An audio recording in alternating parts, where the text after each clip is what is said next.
어? 저 백자 가짜예요. 이 다랑아리 백자가 가짜라고? 얘 당돌하네. 가짜면 내가 너한테 10억 줄게.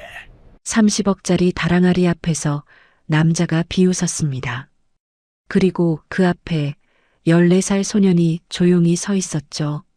세상은 그를 가난한 청소부의 아들이라 조롱했지만 그의 손끝은 수백 년의 역사를 구별하는 천재의 감각을 지니고 있었습니다. 하얀 조명 아래 다랑아리가 은빛으로 빛났습니다.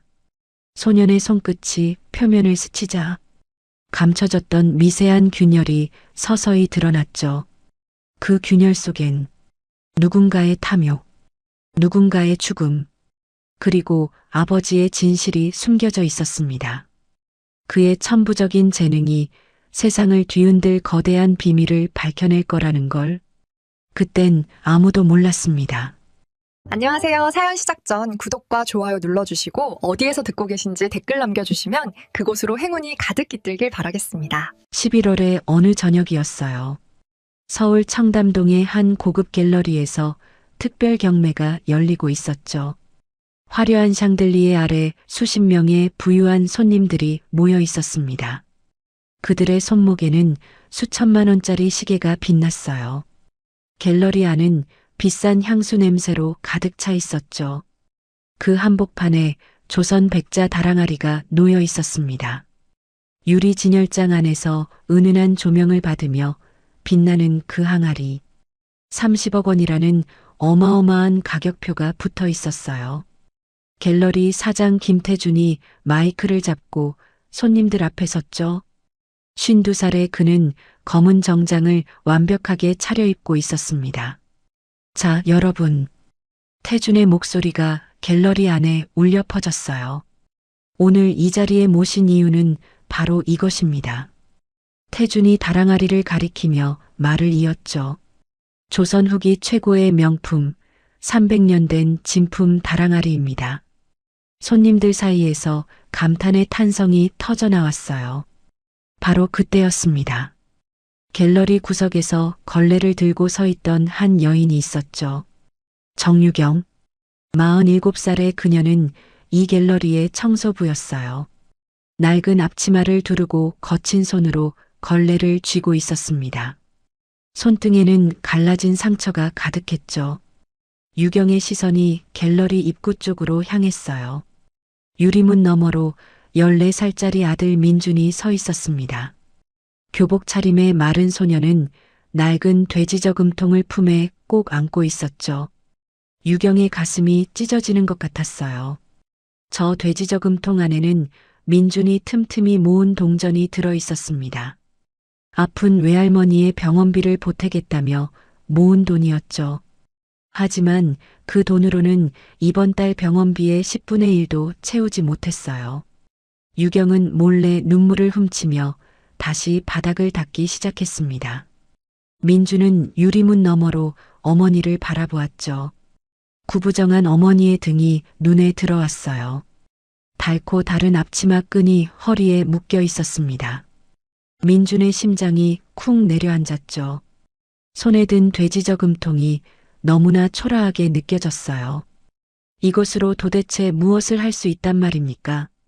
그때 민준의 눈에 다랑아리가 들어왔습니다. 30억 원. 그 금액이 민준의 머릿속에서 맴돌았죠. 30억이면 외할머니 수술비는 물론이고요. 어머니가 평생 청소 일을 하지 않아도 되는 돈이었어요. 그런데 이상했습니다. 다랑아리를 바라보던 민준의 눈동자가 가늘어졌죠. 뭔가 이상한 느낌이 들었어요. 민준에게는 특별한 재능이 있었습니다. 어린 시절부터 도자기를 보면 진품과 가품을 구별할 수 있었죠. 어디서 배운 것도 아닌데 그냥 눈에 보였어요. 마치 타고난 것처럼요. 민준은 자신도 모르게 갤러리 안으로 들어섰습니다. 교복 차림의 소년이 들어오자 손님들의 눈이 일제히 쏠렸죠. 저 애는 뭐야? 청소부 아들인가 봐. 수군거리는 소리가 들려왔어요.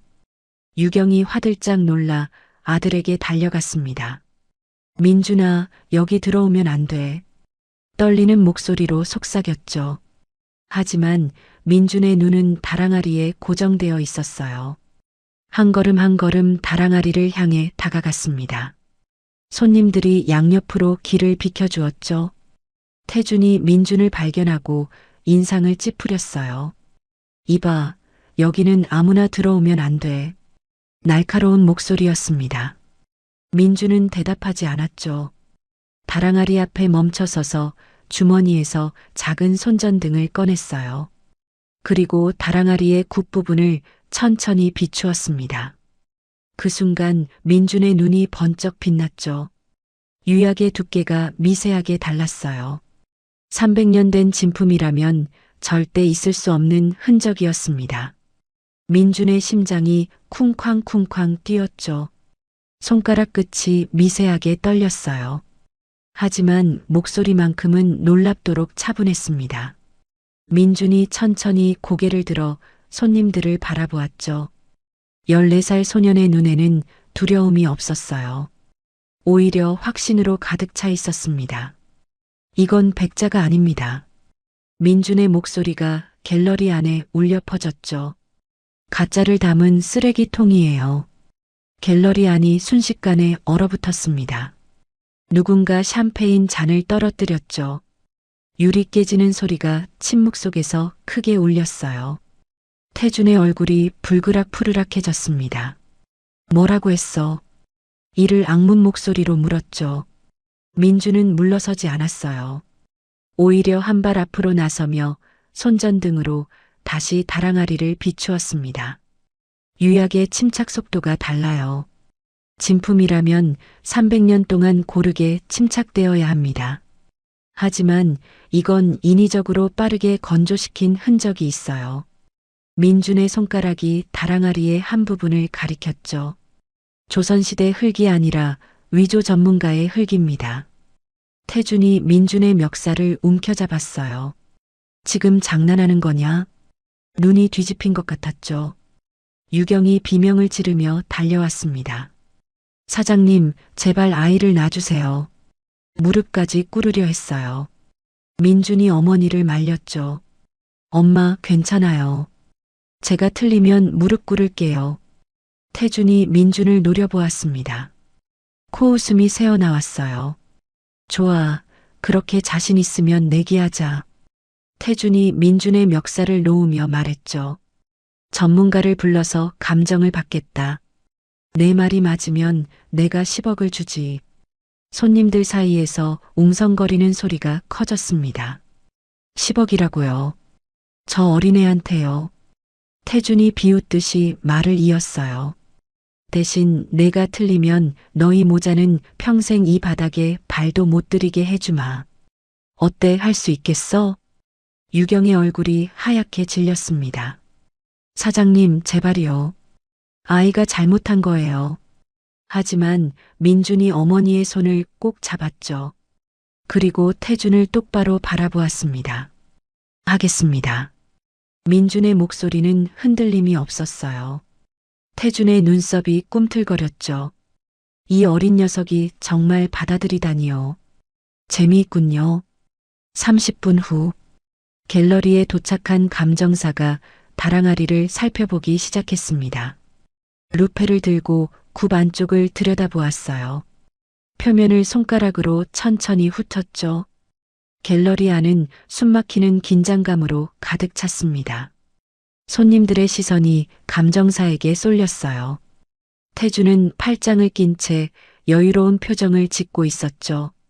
하지만 감정사의 얼굴이 점점 굳어갔습니다. 이마에 식은땀이 맺히기 시작했어요. 이건 감정사의 목소리가 떨렸죠. 맙소사, 이 아이 말이 맞습니다. 갤러리 안이 발칵 뒤집어졌어요. 진짜로 가짜야. 30억이 가짜라고. 손님들이 술렁거리기 시작했죠. 태준의 얼굴이 흙빛으로 변했습니다. 다리가 휘청거렸어요. 30억 원짜리 사기를 친 셈이 되어버렸죠. 하지만 그보다 더 큰 문제가 있었습니다. 10억? 방금 자기 입으로 10억을 주겠다고 했어요. 민준이 태준을 올려다보았죠. 약속하셨습니다. 담담한 목소리였어요. 태준의 입술이 파르르 떨렸습니다. 주먹을 불끈 쥐었죠. 하지만 수십 명의 손님들이 지켜보고 있었어요. 좋아. 태준이 이를 악물며 말했습니다. 약속은 지키지. 태준이 명함 한 장을 민준에게 내밀었어요. 내일 갤러리로 와라. 10억 반드시 주마. 민준은 명함을 받아들었죠. 김태준, 서울 최고의 갤러리 사장. 민준의 심장이 터질 것 같았습니다. 10억이라니요. 외할머니 병원비는 물론이고 어머니의 모든 빚을 갚을 수 있는 돈이었어요. 유경이 아들의 손을 잡고 갤러리를 나섰죠. 차가운 밤바람이 두 사람의 얼굴을 스쳤습니다. 민준아, 유경이 떨리는 목소리로 말했어요. 정말 10억을 받을 수 있는 걸까? 민준이 고개를 끄덕였죠. 네, 엄마. 이제 외할머니 수술 받으실 수 있어요. 유경의 눈에서 눈물이 쏟아졌습니다. 아들을 끌어안고 한참을 울었어요. 그날 밤이었죠. 좁은 반지하 방에서 유경의 휴대폰이 울렸습니다. 병원에서 온 전화였어요. 이번 달 입원비가 밀렸습니다. 3일 안에 납부하지 않으시면 퇴원 조치를 해야 합니다. 유경이 울먹이며 대답했죠. 조금만 기다려주세요. 곧 큰 돈이 들어와요.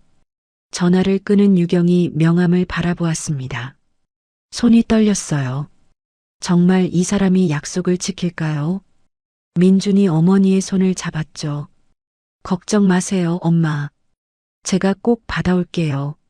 민준의 눈빛이 단단하게 굳어졌습니다. 무슨 일이 있어도 이 돈을 받아야 해요. 외할머니를 살려야 합니다. 하지만 민준은 알지 못했죠. 그 10억이 단순한 돈이 아니라는 것을요. 태준에게는 다른 계획이 있었습니다. 민준의 재능을 이용할 계획이요. 모든 것은 이제 막 시작되었습니다. 다음 날 오전 10시였습니다. 민준은 떨리는 마음으로 갤러리 앞에 섰어요. 손에는 어제 받은 명함이 꼭 쥐어져 있었죠. 10억? 그 돈만 있으면 모든 게 해결됩니다. 외할머니 수술비, 어머니의 빚, 반지하 월세까지요. 민준은 깊은 숨을 내쉬었어요. 심장이 터질 것 같았습니다. 유리문에 비친 자신의 모습이 초라해 보였죠. 낡은 교복에 해진 운동화. 이런 차림으로 10억을 받으러 왔다니요. 민준은 씁쓸하게 웃으며 문을 밀었습니다. 그런데 갤러리 안이 어수선했어요. 직원들이 한쪽을 바라보며 웅성거리고 있었죠. 뭔가 잘못되었다는 느낌이 들었습니다. 민준의 심장이 덜컥 내려앉았어요. 그 시선의 끝에 어머니가 있었습니다. 바닥에 무릎을 꿇고 있었죠. 엄마. 민준이 달려갔어요. 유경의 앞에는 깨진 도자기 조각들이 흩어져 있었습니다. 하얀 파편들이 조명 아래서 날카롭게 빛났죠. 마치 어머니의 찢어진 마음 같았어요. 이게 뭔 짓이야? 태준의 목소리가 갤러리 안에 울려 퍼졌습니다. 1,000만 원짜리 골동품이라고. 태준이 유경 앞에 서서 내려다보고 있었어요. 얼굴이 불그락 달아올라 있었죠. 눈에서 불꽃이 튀는 것 같았습니다. 죄송합니다, 사장님. 유경이 고개를 조아리며 말했어요. 청소하다가 실수로. 실수? 태준이 코웃음을 쳤죠. 당신 월급이 얼만데 1,000만 원을 물어낼 수 있어. 유경의 어깨가 파들파들 떨렸습니다. 눈에서 눈물이 뚝뚝 떨어졌어요. 갈라진 손등 위로 눈물이 흘러내렸죠.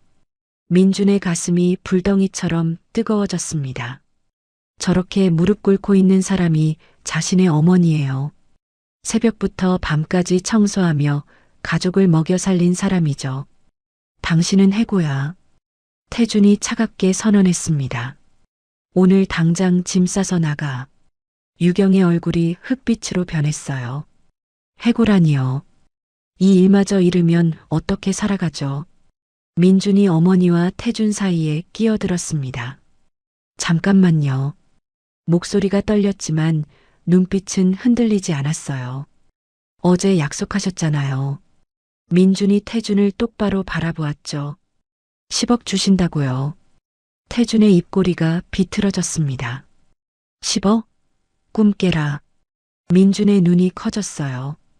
약속을 어기실 건가요? 태준이 깨진 도자기를 가리켰습니다. 내 엄마가 1,000만 원짜리 물건을 깼어. 거기다 어제 내가 망쳐놓은 내 명성은 돈으로 환산이 안 돼. 태준이 한 발 앞으로 다가왔어요. 10억은커녕 한 푼도 줄 생각 없어. 오히려 내 엄마 월급에서 변상금 떼야지. 민준의 심장이 얼어붙었습니다. 손끝이 차갑게 식었어요. 이럴 수가요. 외할머니 수술비는 어떡하죠? 3일 안에 병원비를 내지 않으면 퇴원당해요. 유경이 민준의 옷자락을 잡아당겼습니다. 민준아, 됐어. 엄마가 잘못한 거야. 민준이 고개를 저었어요. 아니에요. 이건 불공평해요. 그때 민준의 눈이 바닥의 파편을 향했습니다. 무언가 이상했어요. 파편의 단면이 눈에 들어왔죠. 민준이 천천히 몸을 숙였습니다. 조각 하나를 집어들어 햇빛에 비춰보았어요. 눈동자가 가늘어졌죠. 단면의 색깔이 균일하지 않았습니다. 표면과 내부의 질감이 미세하게 달랐어요. 이건 원래 있던 물건이 아니었죠. 민준의 입꼬리가 살짝 올라갔습니다. 사장님, 목소리가 차분해졌어요. 이거 1,000만 원짜리 맞아요? 태준의 눈썹이 꿈틀거렸죠. 뭔 소리야? 감정서도 있어. 민준이 파편의 단면을 가리켰습니다. 표면 유약과 내부 질감이 달라요. 진짜 골동품이라면 안팎이 같은 방식으로 숙성되어야 해요. 민준이 설명을 이어갔어요. 누군가 깨진 골동품을 복원하면서 가짜 재료를 섞었어요. 이건 1,000만 원은커녕 30만 원도 안 되는 물건이에요. 갤러리 안이 술렁거리기 시작했죠. 직원들이 수군거렸습니다. 태준의 얼굴이 붉어졌어요. 이 녀석이 감히.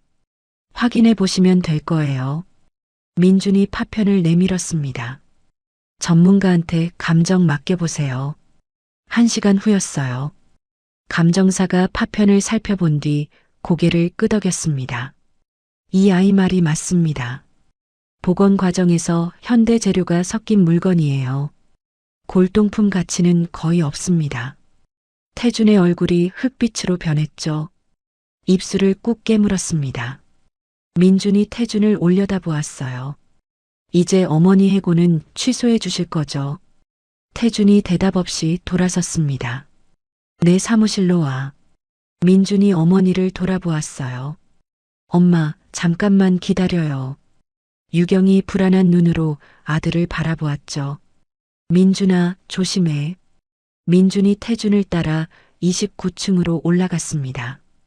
엘리베이터 문이 열리자 넓은 사무실이 나타났어요. 통유리 너머로 서울 시내가 한눈에 내려다 보였죠.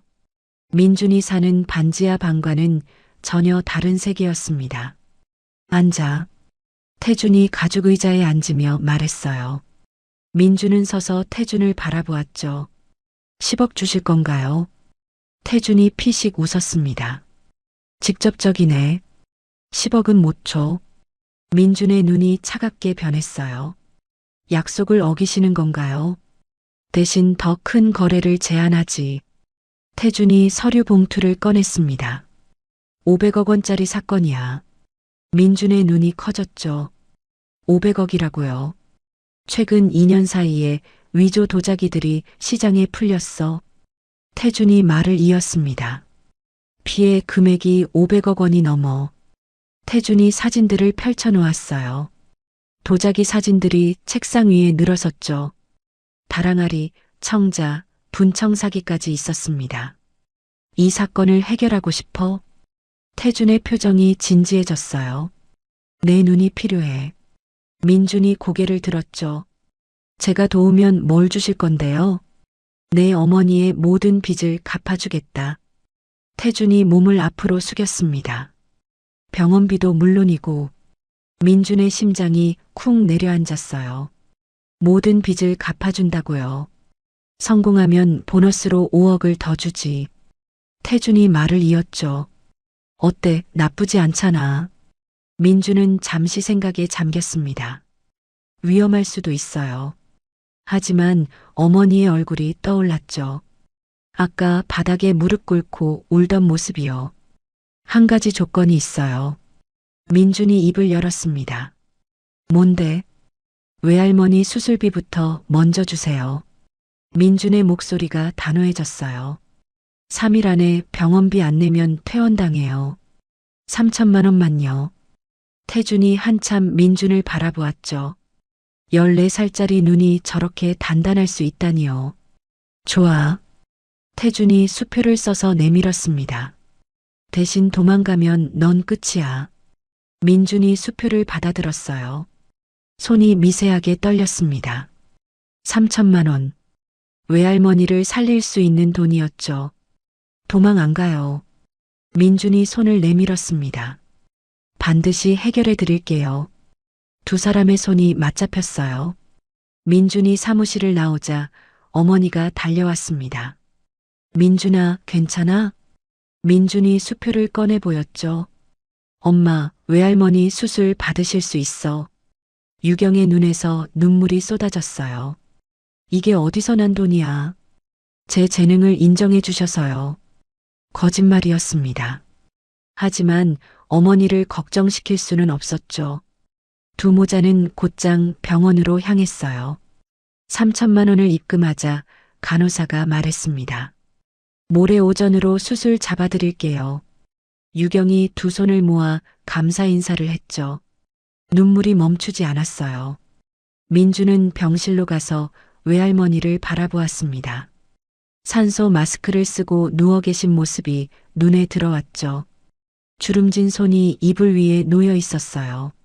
민준이 외할머니의 손을 잡았습니다. 할머니, 꼭 나으셔야 해요. 외할머니의 눈가에서 눈물 한 방울이 흘러내렸죠. 그날 밤이었어요. 민주는 방에 혼자 앉아 서류를 펼쳤습니다. 500억 원짜리 위조 사건. 도대체 얼마나 거대한 조직이 뒤에 있는 걸까요? 사진들을 살펴보던 민준의 손이 멈췄죠. 위조품들의 스타일이 묘하게 익숙했어요. 어딘가에서 본 것 같은 느낌이었습니다. 민준의 심장이 빠르게 뛰기 시작했죠. 이 느낌은 뭘까요? 하지만 그것은 아직 먼 이야기였습니다. 지금은 눈앞의 사건에 집중해야 했어요. 외할머니 수술은 성공적이었습니다. 의사 말로는 일주일 정도 입원하면 퇴원할 수 있다고 했어요. 유경은 병실에서 어머니 곁을 지키며 눈물을 흘렸죠. 민주는 그런 어머니를 보며 마음이 놓였습니다. 하지만 안심할 때가 아니었어요. 이제 약속을 지킬 차례였죠. 500억 원의 위조 사건을 해결해야 했습니다. 수술 다음 날 오후였어요. 민주는 태준의 갤러리로 향했습니다. 손에는 어제 받은 서류 봉투가 들려 있었죠. 갤러리에 도착하자 태준이 민준을 맞이했어요. 왔구나. 태준이 사무실로 안내하며 말했습니다. 오늘부터 본격적으로 시작하자. 태준이 책상 위에 도자기 하나를 올려놓았어요. 청자 매병이었죠. 푸른빛이 조명 아래서 은은하게 빛났습니다. 이걸 감정해봐. 태준이 말했어요. 500억 사건의 위조품 중 하나야. 민준이 매병 앞으로 다가갔습니다. 손끝으로 표면을 천천히 훑었어요.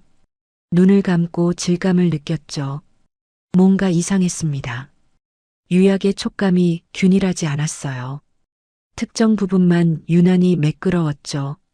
민준이 눈을 떴습니다. 이건 위조품이에요. 하지만 단순한 위조가 아니에요. 태준의 눈썹이 올라갔죠. 무슨 뜻이지? 민준이 매병의 한 부분을 가리켰습니다.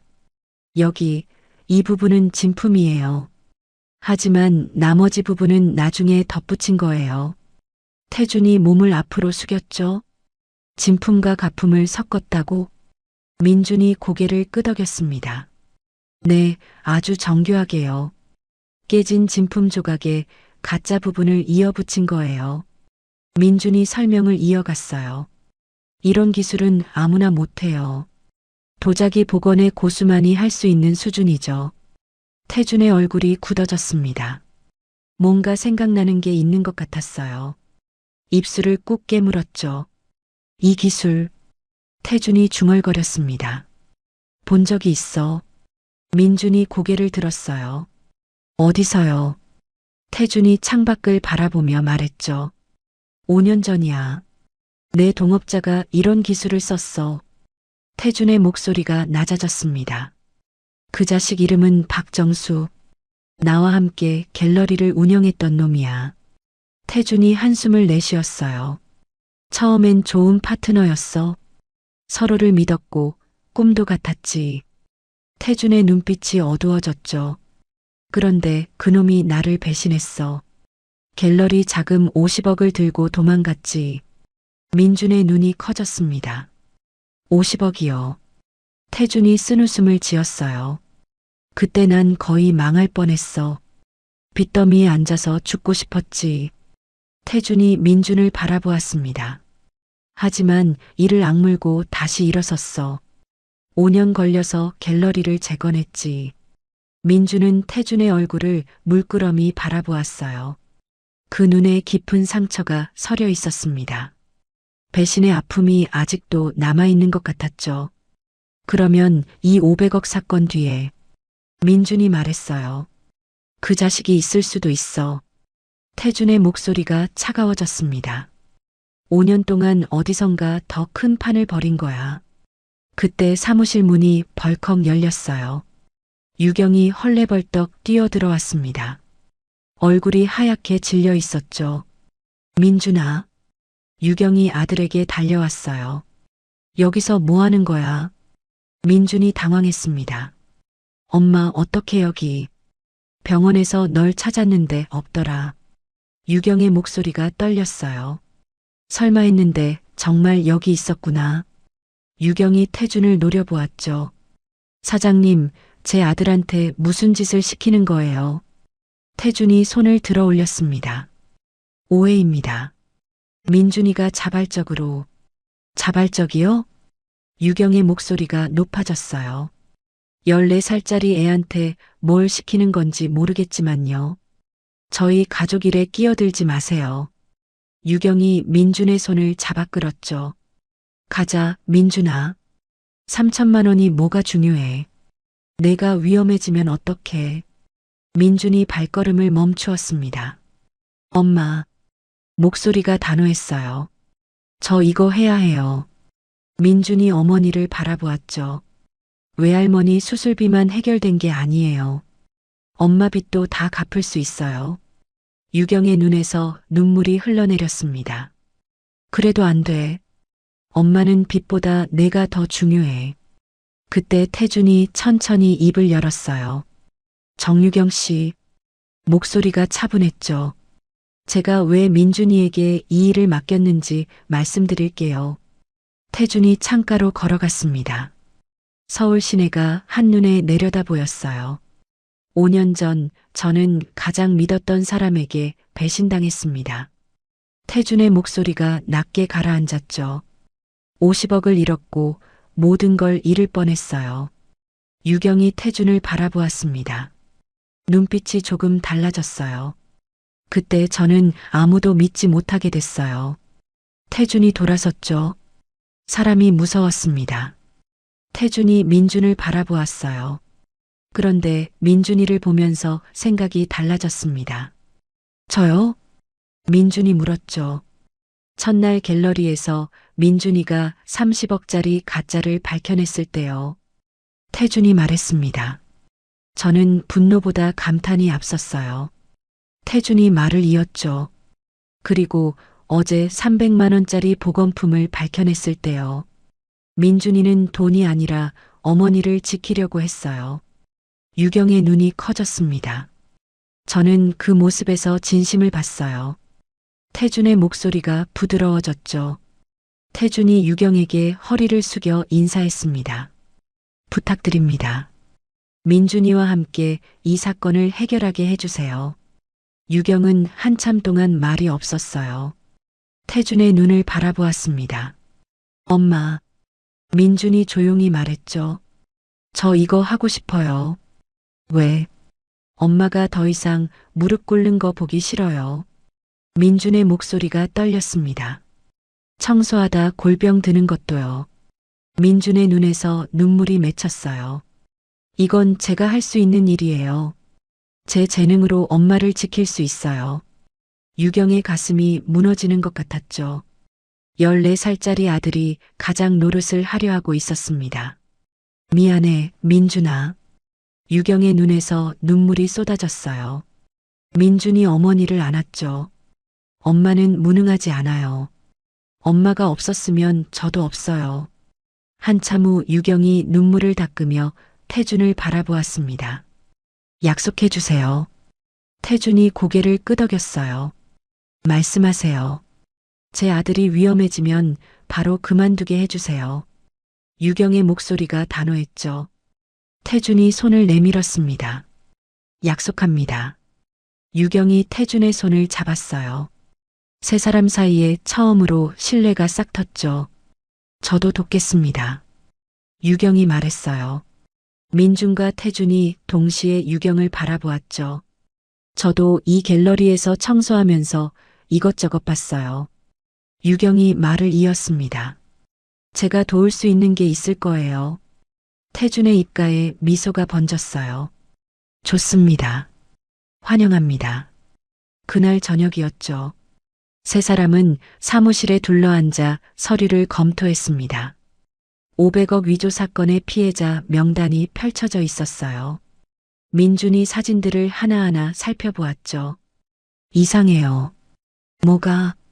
태준이 물었습니다. 이 위조품들 전부 특정 가마의 특징을 가지고 있어요. 민준이 사진 2장을 나란히 놓았죠. 진품 부분의 출처가 같아요. 태준의 눈이 번쩍 빛났습니다. 진품 조각들의 출처가 같다고? 민준이 고개를 끄덕였어요. 어딘가에 대량의 깨진 진품들이 있는 거예요. 그걸 활용해서 위조품을 만들고 있죠. 그 정도 규모라면. 태준이 이마를 짚었습니다. 지하 경매요. 민준이 말을 이었어요. 지하 경매 시장에서 깨진 진품들을 대량으로 사들인 거예요. 세 사람의 얼굴이 굳어졌죠. 이건 단순한 위조 사건이 아니었습니다. 거대한 범죄 조직이 뒤에 있다는 뜻이었어요. 민준은 창밖을 바라보았죠. 밤하늘에 달이 떠오르고 있었습니다. 500억의 비밀, 배신자 박정수, 그리고 거대한 범죄 조직. 하지만 민준은 알지 못했어요. 이 사건이 자신의 과거와 연결되어 있다는 것을요. 며칠 후 토요일 오후였습니다. 민준은 태준과 함께 갤러리 창고를 정리하고 있었어요. 오래된 물건들 사이에서 단서를 찾기 위해서였죠. 여기 지하 창고에 오래된 물건들이 많아. 태준이 계단을 가리키며 말했습니다. 혹시 뭔가 나올지도 몰라. 민준이 고개를 끄덕이며 계단을 내려갔어요. 지하 창고는 먼지 냄새로 가득했습니다. 오래된 도자기 상자들이 벽을 따라 쌓여 있었죠. 민준은 손전등을 켜고 상자들을 하나씩 살펴보았어요. 대부분 깨진 도자기나 복원 재료들이었습니다. 그런데 구석에 낡은 나무 상자 하나가 눈에 들어왔죠. 다른 것들과 달리 천으로 덮여 있었어요. 민준이 천을 걷어내자 상자 위에 글씨가 보였습니다. 강종호. 민준의 심장이 멈추는 것 같았어요. 아버지. 민준의 입에서 떨리는 목소리가 새어나왔죠. 민준은 아버지의 얼굴을 기억하지 못했습니다. 민준이 3살 때 돌아가셨거든요. 어머니는 아버지 이야기를 거의 하지 않았죠. 민준의 손이 떨리며 상자를 열었어요. 안에는 백자 파편들이 가지런히 놓여 있었습니다. 하나같이 아름다운 조각들이었죠. 그리고 그 아래에 낡은 노트 한 권이 있었어요. 표지에 복원일지라고 적혀 있었습니다. 민준이 노트를 펼쳤죠. 빼곡하게 적힌 글씨들이 눈에 들어왔어요. 2013년 5월 3일. 오늘 새로운 다랑아리 파편을 입수했다. 조선 후기 최고급 품질이다. 복원이 완성되면 대단한 작품이 될 것이다. 민준의 눈이 빠르게 글씨를 따라갔습니다. 아버지의 글씨체가 정갈하고 단정했어요. 마치 아버지의 성격을 보여주는 것 같았죠. 2013년 7월 15일.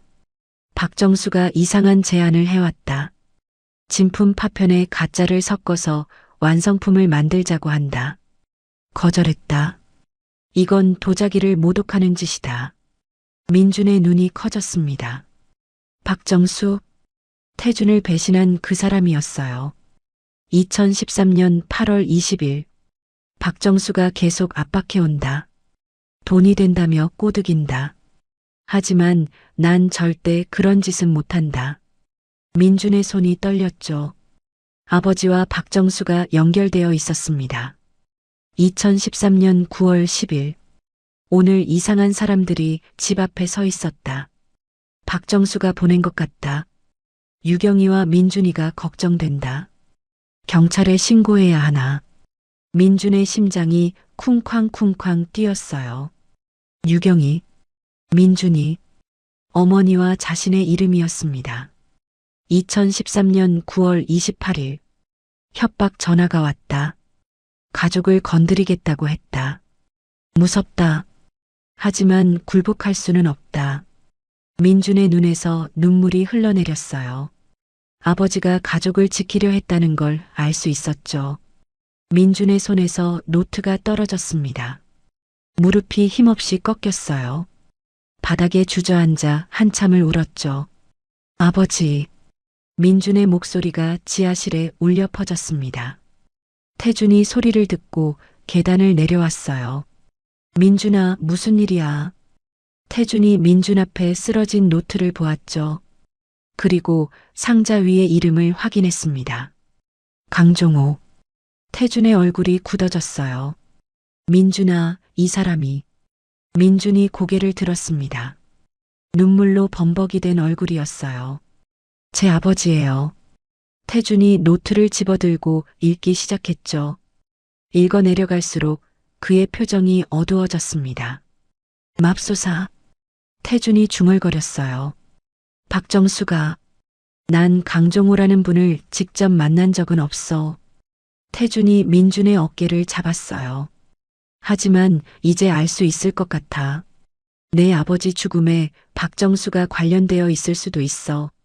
민준의 눈빛이 변했습니다. 슬픔이 분노로 바뀌고 있었어요. 주먹이 저절로 쥐어졌죠.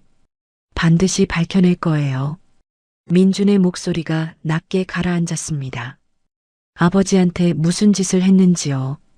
태준이 휴대폰을 꺼냈어요. 내가 아는 사람이 있어. 탐정인데 과거 사건을 조사하는 데 일인자야. 태준이 전화를 걸었습니다. 서동환 씨, 나야. 급하게 부탁할 일이 있어. 다음 날 저녁이었어요. 갤러리 사무실에 한 남자가 찾아왔습니다. 서동환. 50살의 그는 날카로운 눈매를 가진 사람이었죠. 한때 경찰이었다가 지금은 사설 탐정으로 일하고 있었어요. 오랜만이네, 김 사장. 동환이 태준과 악수를 나눴습니다. 태준이 민준을 가리켰어요.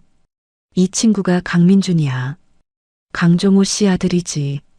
동환이 민준을 바라보았습니다. 강종호. 눈빛이 날카롭게 변했어요. 그 이름 기억해. 동환이 말했죠. 11년 전에 사망한 도자기 복원 전문가. 민준이 고개를 끄덕였습니다. 제 아버지예요. 아버지 죽음에 대해 알고 싶어요. 동환이 가방에서 서류철을 꺼냈어요. 사실 난 예전부터 이 사건에 관심이 있었어. 뭔가 이상한 점이 많았거든. 동환이 서류를 펼쳤습니다. 공식 기록에 따르면 강정호 씨는 2013년 10월 12일에 사망했어. 사인은 교통사고. 민준의 심장이 쿵 내려앉았어요. 교통사고요? 동환이 고개를 끄덕였죠. 그런데 이상한 점이 있었어. 사고 현장에 블랙박스 영상이 없었어. 동환이 다른 서류를 꺼냈습니다. 목격자도 없었고 CCTV도 고장 나 있었어. 너무 깔끔하게 증거가 사라진 거야. 민준의 손이 떨렸어요. 그러면 당시 경찰은 단순 사고로 처리했어. 동환의 목소리가 낮아졌죠. 하지만 내 생각은 달라. 동환이 민준을 똑바로 바라보았습니다. 내 아버지는 살해당했을 가능성이 높아. 민준의 세상이 무너지는 것 같았어요. 살해라니요. 아버지가 누군가에게 죽임을 당했다니요. 누가? 민준의 목소리가 갈라졌습니다. 누가 아버지를? 동환이 노트를 가리켰어요. 이 일지에 나오는 박정수. 그자가 유력한 용의자야. 동환이 설명을 이어갔죠. 박정수는 당시 도자기 위조 조직을 키우고 있었어. 내 아버지가 그 조직에 합류하길 거부했고 동환이 말을 멈추었습니다. 그래서 제거한 거야. 민준의 눈에서 눈물이 흘러내렸어요. 하지만 이번엔 슬픔의 눈물이 아니었죠. 분노의 눈물이었습니다. 박정수, 민준이 이를 악물었어요. 반드시 찾아낼 거예요. 태준이 민준의 어깨를 잡았습니다. 우리가 함께 할 거야. 동환이 고개를 끄덕였어요. 이 사건 제대로 파헤쳐보자. 그때 사무실 문이 열렸습니다. 유경이 들어왔어요. 민준의 눈물을 보고 얼굴이 하얗게 질렸죠. 민준아, 왜 울어? 유경이 아들에게 달려왔습니다. 민준이 노트를 들어 보였어요. 엄마, 이게 뭐예요? 유경의 눈이 노트를 보는 순간 멈추었습니다. 얼굴이 창백해졌어요. 그게 어디서? 아버지 물건이죠.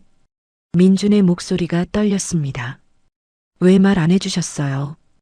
유경의 눈에서 눈물이 쏟아졌어요. 미안해, 민준아. 엄마가 말해줬어야 했는데. 유경이 무릎을 꿇으며 민준을 안았습니다. 아빠가 어떤 분이었는지 말해줬어야 했는데 너무 아파서 못했어. 민준이 어머니를 안았어요. 두 모자가 서로를 꼭 끌어안고 한참을 울었죠.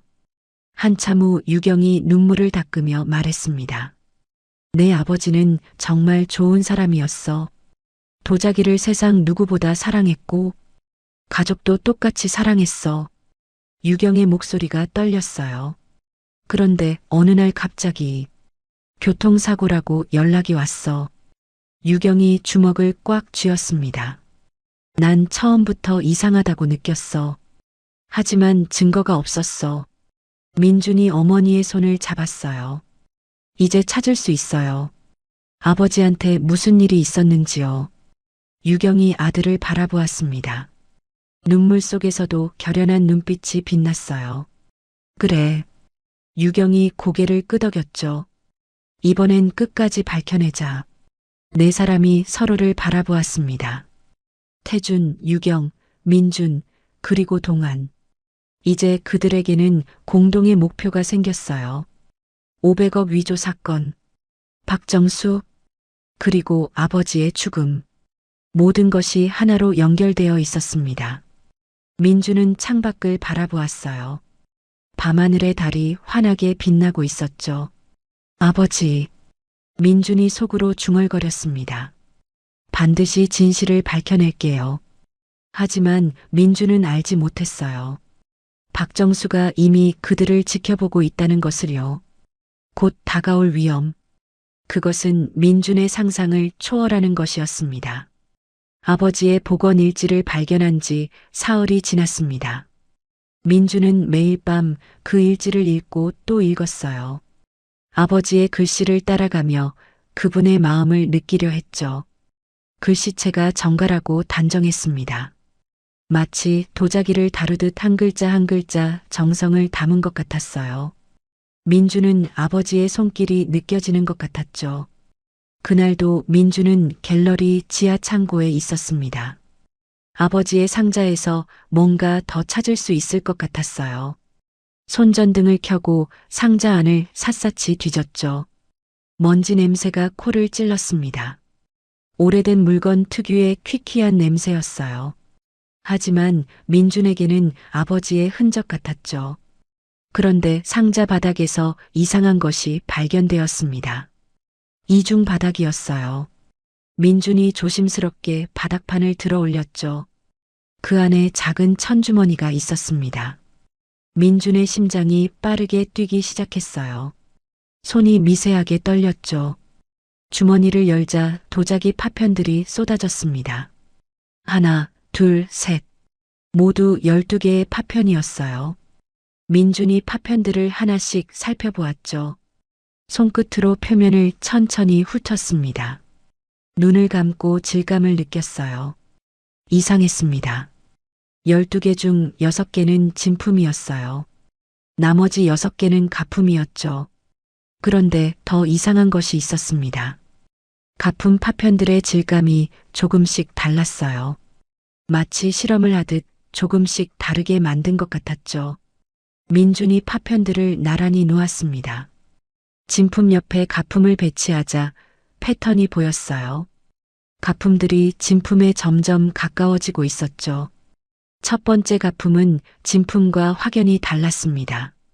색감도 다르고 질감도 달랐어요. 하지만 6번째 가품은 거의 구별이 안 됐죠. 민준의 등에서 식은땀이 흘러내렸습니다. 이건 실험 기록이었어요. 위조 기술을 발전시키기 위한 실험이었죠. 아버지가 이걸 숨겨두셨구나. 민준이 떨리는 목소리로 말했습니다. 아버지는 박정수의 위조 실험을 알고 있었어요. 증거로 보관해 둔 것이었죠. 민준은 파편들을 들고 사무실로 올라갔습니다. 태준과 동안이 서류를 검토하고 있었어요. 이것 좀 보세요. 민준이 파편들을 책상 위에 펼쳐놓았죠. 태준이 파편들을 살펴보았습니다. 이건 뭐야? 아버지 상자 밑에서 찾았어요. 민준이 설명을 시작했죠. 6개는 진품이고 나머지 6개는 가품이에요. 동안이 파편 하나를 집어들었습니다. 차이를 모르겠는데 민준이 2 파편을 나란히 놓았어요. 이게 진품이고 이게 가품이에요. 표면에 미세한 기포 패턴이 달라요. 태준이 눈을 가늘게 떴죠. 정말이네. 내가 아니면 절대 못 알아볼 수준이야.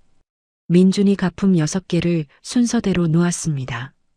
첫 번째부터 6번째까지요. 점점 진품에 가까워지고 있어요. 태준의 얼굴이 굳어졌어요. 실험했다는 거야? 민준이 고개를 끄덕였죠. 네, 위조 기술을 발전시키기 위한 실험이에요. 아버지가 증거로 보관해 두신 것 같아요. 동안이 파편들을 유심히 살펴보았습니다. 이 정도 수준이면 전문가도 속을 수밖에 없겠어. 민준의 표정이 어두워졌어요. 더 무서운 건요. 이건 11년 전 기술이에요. 태준과 동안이 동시에 민준을 바라보았죠. 지금은 얼마나 더 발전했을지 상상이 안 돼요. 민준의 목소리가 떨렸습니다. 어쩌면 제 눈으로도 구별 못할 수준일 수도 있어요. 사무실 안이 무거운 침묵에 휩싸였죠. 태준이 이마를 짚으며 말했습니다.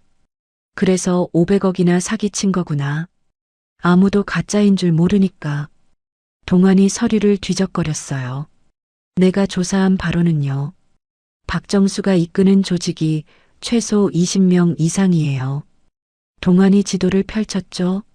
서울, 부산, 대구에 거점이 있고요. 해외에도 네트워크가 있는 것 같아요. 태준이 주먹을 쥐었습니다. 그 자식? 5년 전에 내 돈으로 이 조직을 키운 거야. 민주는 파편들을 바라보았어요. 아버지가 목숨을 걸고 지키려 했던 증거였죠. 그때 민준의 휴대폰이 울렸습니다. 어머니였어요. 엄마, 무슨 일이야? 유경의 목소리가 떨리고 있었죠.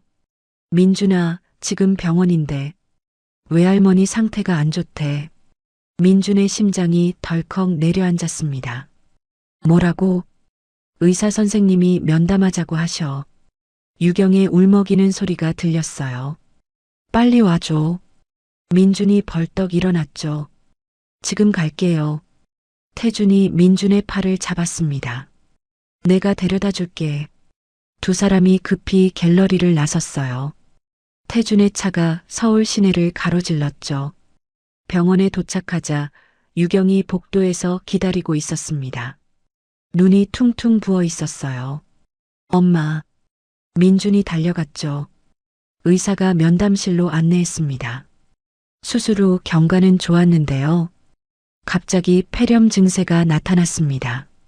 유경의 손이 떨렸어요. 심각한 건가요? 의사가 잠시 말을 멈추었죠. 환자분 나이가 많으셔서요. 회복이 쉽지 않을 수 있어요. 민준의 세상이 흔들리는 것 같았습니다. 외할머니가 위험하다니요. 겨우 수술 성공했는데요. 최선을 다하겠습니다. 의사가 말했어요. 하지만 마음의 준비는 해두세요. 유경이 의자를 붙잡으며 비틀거렸죠. 아니에요. 병실로 갔습니다. 외할머니가 산소 마스크를 쓰고 누워 계셨어요. 기계음만 병실에 울리고 있었죠. 유경이 어머니의 손을 잡고 울었습니다. 어머니, 힘내셔야 해요. 저희 두고 가시면 안 돼요. 민주는 외할머니의 얼굴을 바라보았어요. 주름진 얼굴이 너무나 작아 보였죠. 어렸을 때 기억이 떠올랐습니다. 아버지가 돌아가시고 어머니가 일하러 갈 때면요. 항상 외할머니가 민준을 돌봐주셨어요. 할머니. 민준이 외할머니의 손을 잡았죠. 제가 다 해결할게요. 그러니까 꼭 일어나셔야 해요. 외할머니의 눈꺼풀이 미세하게 떨렸습니다. 태준이 병실 밖에서 기다리고 있었어요. 힘들겠지만 포기하면 안 돼. 민준이 눈물을 닦으며 고개를 끄덕였죠. 알아요. 더 열심히 할 거예요. 민준의 눈빛이 단단해졌습니다.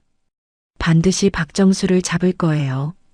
할머니 병원비도 계속 벌어야 해요. 그날 밤 민준은 갤러리로 돌아왔어요. 동환이 새로운 정보를 가지고 기다리고 있었죠. 중요한 게 나왔어. 동환이 서류를 펼쳤습니다.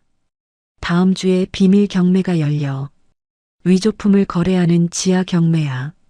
민준의 심장이 빠르게 뛰었어요. 어디서요? 아직 정확한 장소는 몰라. 동환이 이름 하나를 가리켰죠. 여기 봐, 장영우. 태준의 얼굴이 굳어졌습니다. 장영우? 그 사람 알아. 유명한 도자기 컬렉터야. 동환이 고개를 끄덕였어요. 그 사람도 500억 사건의 피해자예요. 30억 원어치 가짜를 샀대요. 민준이 생각에 잠겼죠. 그 사람을 만나볼 수 있을까요?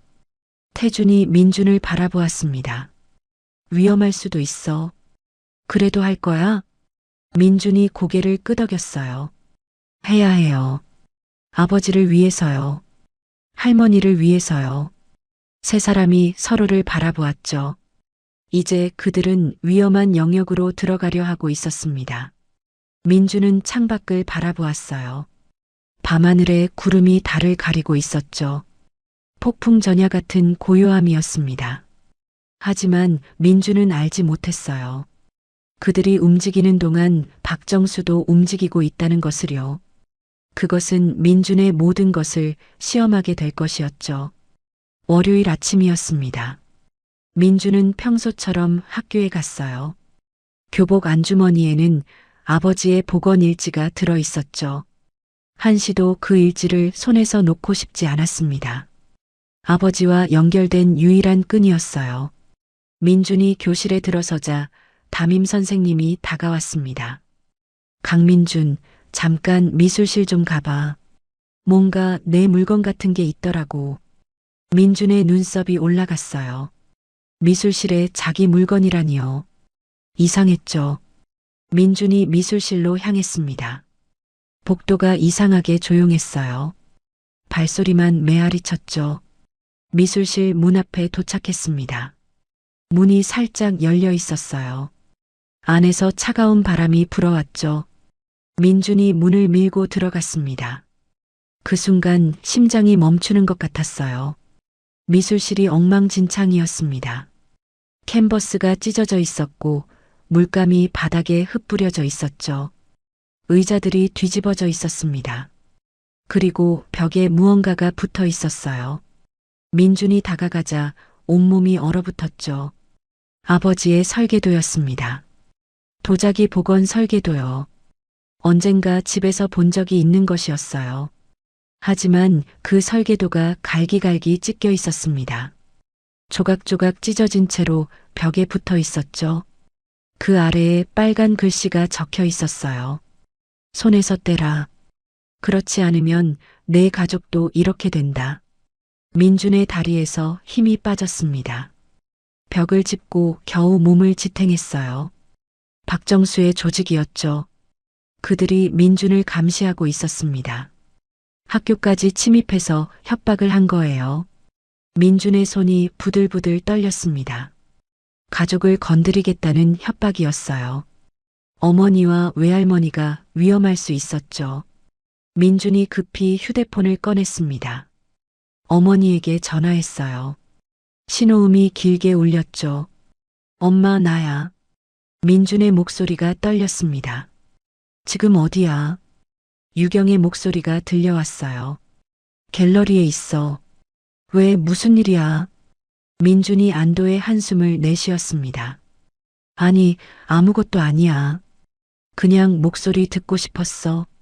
전화를 끊은 민준이 미술실을 둘러보았어요. 설계도 조각들을 하나하나 주었습니다. 아버지의 손때가 묻은 종이들이었죠. 아버지. 민준의 눈에서 눈물이 흘러내렸어요. 미안해요. 제가 지키지 못했어요. 민준은 설계도 조각들을 가방에 넣었습니다. 이것마저 잃을 수는 없었어요. 학교를 조퇴한 민준이 갤러리로 향했습니다. 태준과 동안에게 이 사실을 알려야 했어요. 갤러리에 도착하자 분위기가 이상했습니다. 태준의 얼굴이 굳어 있었어요. 동안도 심각한 표정이었죠. 무슨 일이에요? 민준이 물었습니다. 동안이 입을 열었어요. 장영우가 납치됐어. 민준의 눈이 커졌습니다. 납치요? 태준이 고개를 끄덕였어요. 오늘 새벽에 집에서 끌려갔대. 아내가 신고했어. 민준의 심장이 쿵쾅거렸습니다. 피해자 장영우. 비밀 경매 장소를 알 수 있는 유일한 실마리였어요. 어떻게 해야 하죠? 민준이 물었습니다. 동안이 지도를 펼쳤어요. 내가 수소문해 봤는데 인천 쪽 창고에 감금됐을 가능성이 높아. 태준이 고개를 저었습니다. 경찰에 신고해야 하는 거 아니야. 동안이 손을 저었어요. 경찰이 움직이면 조직이 알아챌 거야.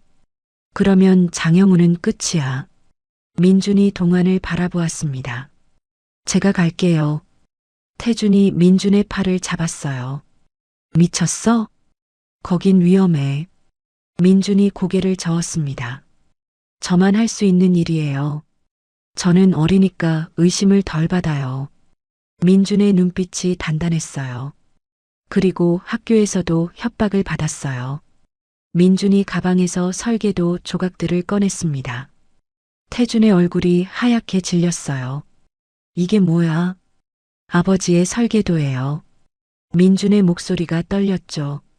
미술실에 찢어서 붙여놨어요. 가족을 건드리겠다고 협박했어요. 사무실 안이 무거운 침묵에 휩싸였습니다. 동안이 입을 열었어요. 이제 물러설 수 없어. 이미 선을 넘었어. 태준이 주먹을 쥐었습니다. 좋아. 하지만 절대 혼자 보내지 않아. 그날 저녁이었어요. 동안의 차가 인천 쪽으로 달렸습니다. 태준과 민준이 함께 타고 있었죠. 목적지는 폐창고 단지야. 동안이 말했어요. 예전에 조직이 사용했던 곳이야. 차가 어두운 골목길로 들어섰습니다. 가로등도 없는 으슥한 곳이었어요. 낡은 창고들이 줄지어 서 있었죠. 저기야. 동안이 한 창고를 가리켰습니다. 희미한 불빛이 새어나오고 있었어요. 세 사람이 차에서 내렸습니다. 발소리를 죽이며 창고에 다가갔어요. 민준이 창문 틈으로 안을 들여다보았죠. 의자에 묶인 남자가 보였습니다. 50대 정도로 보이는 사람이었어요. 장영우 씨 맞는 것 같아요. 민준이 속삭였습니다. 경비원은 2명이었어요. 한 명은 졸고 있었고 다른 한 명은 휴대폰을 보고 있었죠. 내가 주의를 끌 테니까. 동안이 말했어요. 너희 둘이 뒤로 돌아가서 장영우를 구해. 태준이 고개를 끄덕였습니다.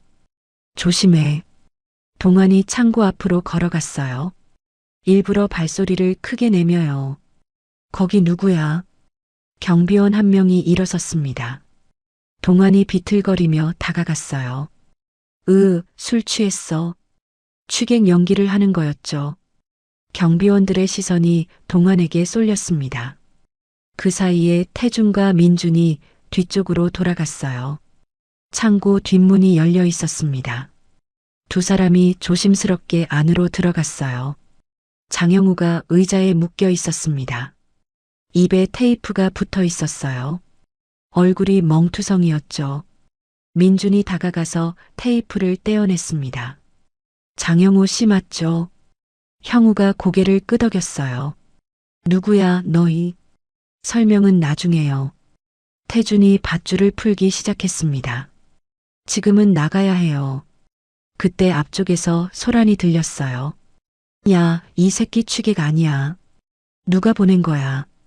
민준의 심장이 쿵쾅거렸습니다. 동안이 들킨 것 같았어요. 빨리요.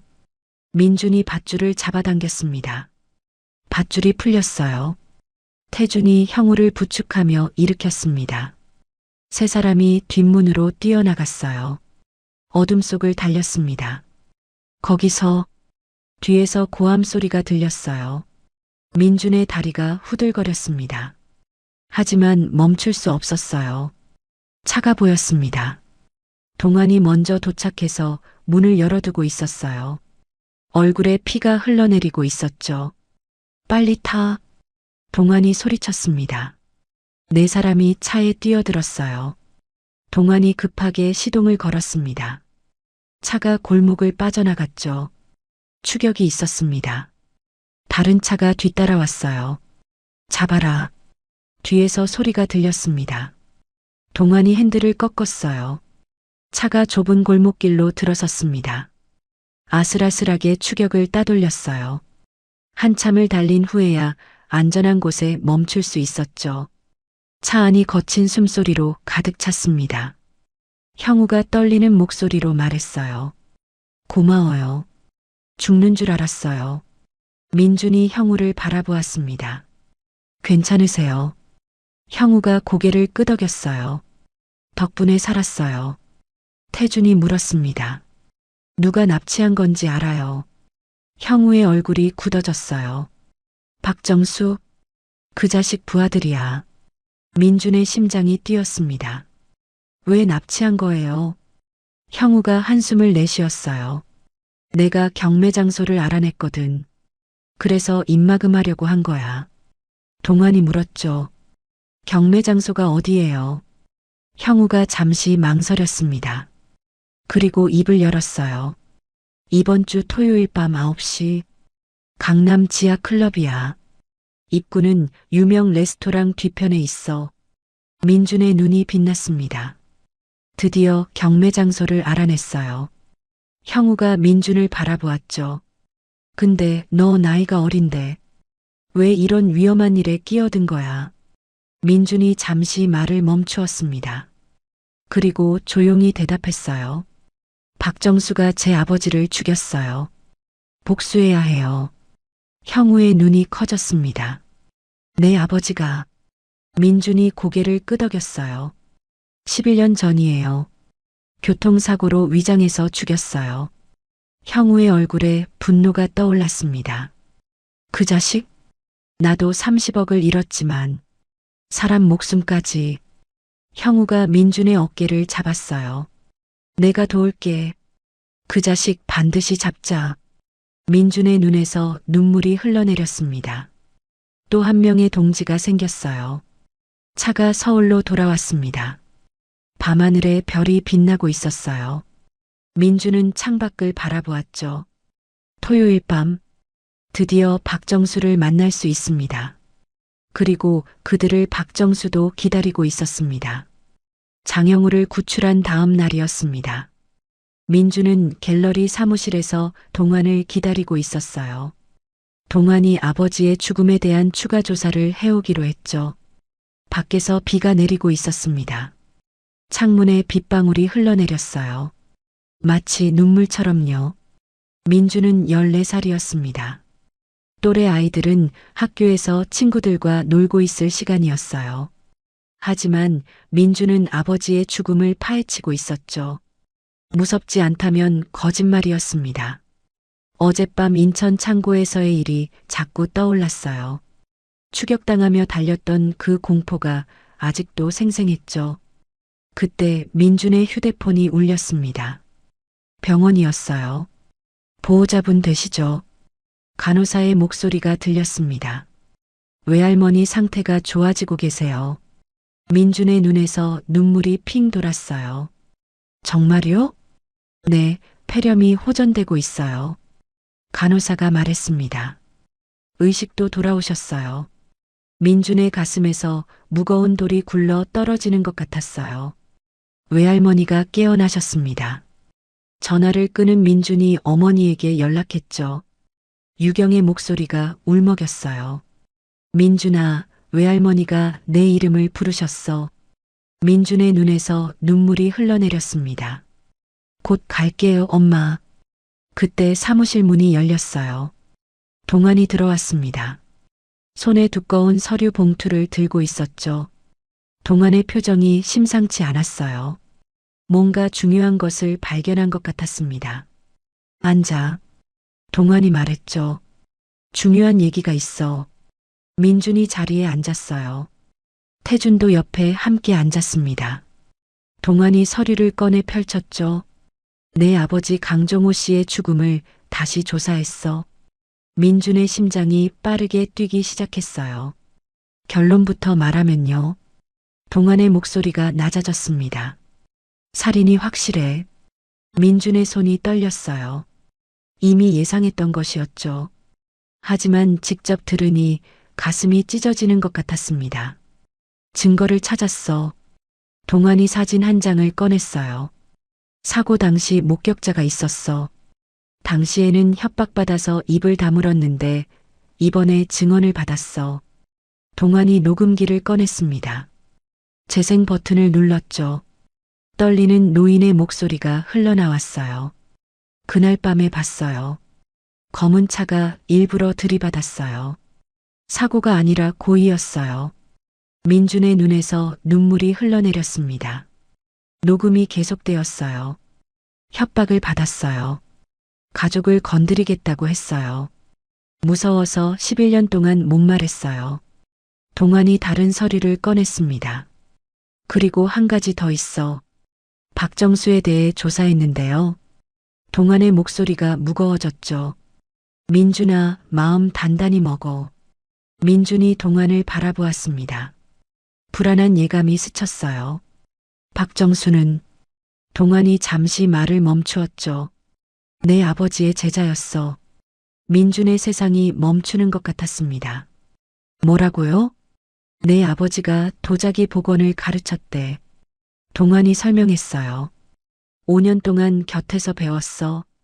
동환의 목소리가 더욱 낮아졌죠. 가장 아끼던 제자였대. 아들처럼 키웠다고 해. 민준의 귀에서 윙 하는 소리가 났습니다. 가장 아끼던 제자요. 아들처럼 키운 사람이요. 그런 사람이 스승을 죽였다고요. 민준이 벌떡 일어났어요. 의자가 뒤로 넘어갔습니다. 거짓말.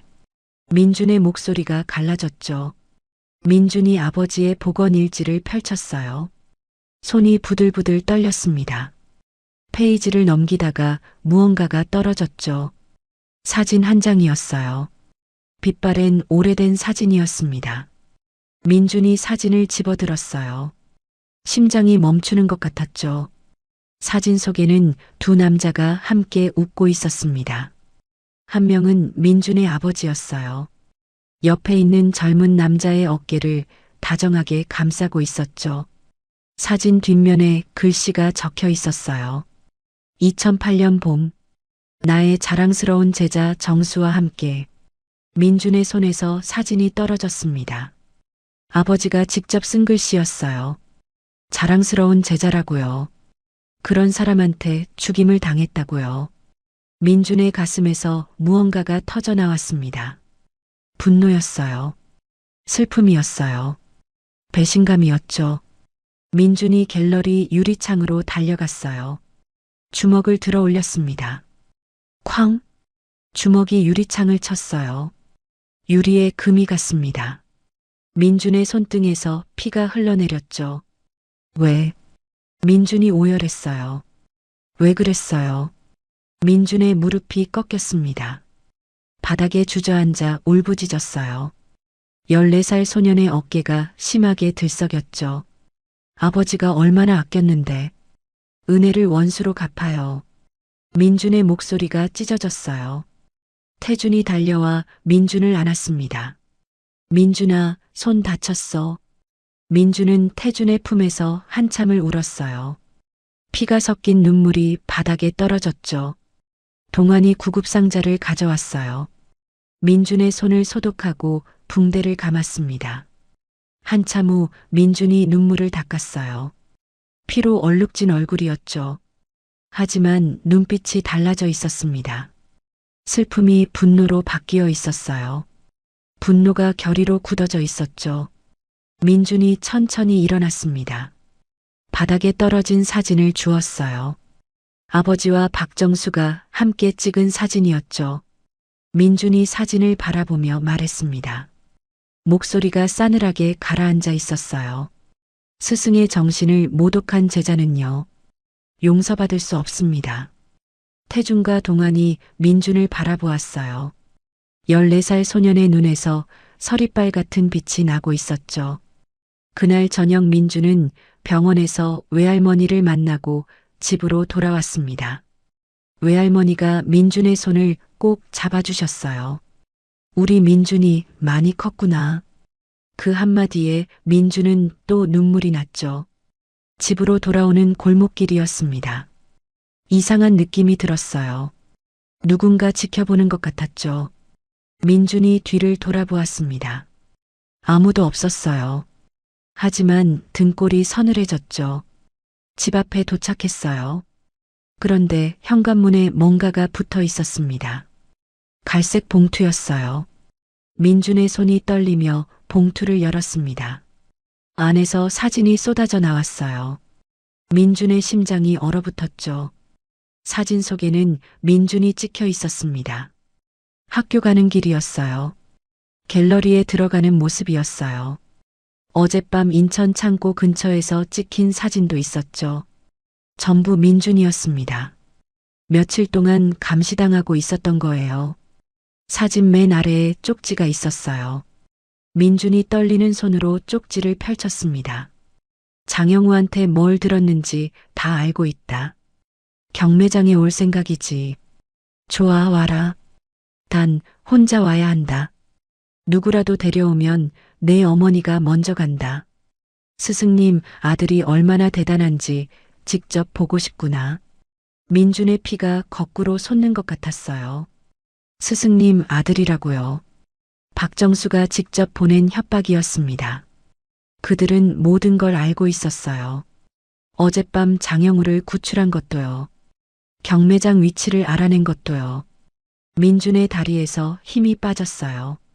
현관 앞에 주저앉았습니다. 14살 소녀는 무서웠어요. 하지만 쪽지를 다시 읽었죠. 어머니를 건드리겠다는 협박이었습니다. 민준의 눈빛이 변했어요. 두려움 속에서 불꽃이 피어올랐죠. 민준이 휴대폰을 꺼냈습니다. 태준에게 전화했어요. 사장님, 저예요. 민준의 목소리가 떨렸지만 단단했습니다. 박정수한테 협박장이 왔어요. 태준이 놀란 목소리로 물었죠. 뭐라고? 저희가 장영우 씨 구한 거 다 알고 있어요. 민준이 말했어요. 경매장에 혼자 오래요. 안 그러면 엄마를 건드린대요. 태준이 한숨을 내쉬었습니다. 함정이야. 절대 혼자 가면 안 돼. 민준이 잠시 침묵했어요. 그리고 입을 열었죠. 사장님. 민준의 목소리가 낮게 가라앉았습니다. 저도 알아요, 함정인 거. 하지만 이건 기회이기도 해요. 민준의 눈에서 결연함이 빛났어요. 경매장에 잠입해서요. 박정수의 자백을 받아낼 거예요. 녹음해서 증거로 만들 거예요. 태준이 말했습니다. 위험해. 혼자 가는 척하면 돼요. 민준이 말했어요. 사장님과 서동환 씨가 밖에서 대기하고요. 신호를 보내면 들어오시면 돼요. 전화기 너머로 태준의 한숨이 들렸습니다. 내일 다 같이 모여서 작전을 짜자. 절대 혼자 움직이지 마. 민준이 전화를 끊었어요. 밤하늘을 올려다보았습니다. 구름 사이로 달이 보였죠. 아버지. 민준이 속으로 중얼거렸어요. 반드시 원수를 갚을게요. 스승을 배신한 그 제자를요. 제 손으로 무너뜨릴 거예요. 민준의 주먹이 꽉 쥐어졌습니다. 붕대 감긴 손에서 피가 스며 나왔어요. 하지만 아프지 않았죠. 가슴 속에서 타오르는 분노가 더 뜨거웠으니까요. 토요일까지 사흘이 남았습니다. 박정수는 비밀 경매장에서 마지막 가짜 다랑아리를 팔아치울 준비를 하고 있었어요. 민주는 그 경매장에 잠입해서 모든 것을 끝낼 계획이었죠. 스승을 배신한 제자, 아버지를 죽인 살인자, 그자의 자백을 받아내는 날. 그날이 곧 다가오고 있었습니다. 토요일 경매까지 이틀이 남았습니다. 민주는 갤러리에서 작전 회의를 하고 있었어요. 태준, 동안, 형우가 함께 모여 있었죠. 경매장 도면을 구했어. 동안이 종이를 펼쳤습니다. 정문 하나, 비상구 2개야. 태준이 도면을 살펴보았어요. 민준이가 정문으로 들어가면요. 우리는 비상구에서 대기한다. 민준이 고개를 끄덕였죠. 신호를 보내면 들어오시면 돼요. 형우가 걱정스러운 표정을 지었습니다. 근데 박정수가 순순히 자백할까? 민준의 눈빛이 단단해졌어요. 제가 자극할 거예요. 아버지 얘기를 꺼내면 분명 반응할 거예요. 그때 갤러리 문이 열렸습니다. 유경이 들어왔어요. 손에 낡은 가죽 가방을 들고 있었죠. 유경의 얼굴이 창백했습니다. 하지만 눈빛은 단단했어요. 뭔가 결심한 사람의 눈이었죠. 엄마. 민준이 놀라서 일어났습니다. 왜 여기까지 왔어요? 유경이 천천히 테이블로 다가왔어요. 가방을 내려놓았습니다. 민준아. 유경의 목소리가 떨렸죠. 엄마가 중요한 걸 찾았어. 민준이 어머니를 바라보았습니다. 뭔데요? 유경이 가방을 열었어요. 안에서 낡은 장부가 나왔습니다. 표지가 누렇게 바랜 오래된 것이었죠. 이게 뭐예요? 민준이 물었습니다. 아버지의 공방 장부야. 유경이 말했어요. 11년 동안 창고에 있던 거야. 유경의 눈에 눈물이 고였죠. 오늘 아침에 창고를 정리하다가 찾았어. 그런데 장부 사이에 이게 있었어. 유경이 장부 사이에서 무언가를 꺼냈습니다. 작은 녹음기였어요. 아주 오래된 것이었죠.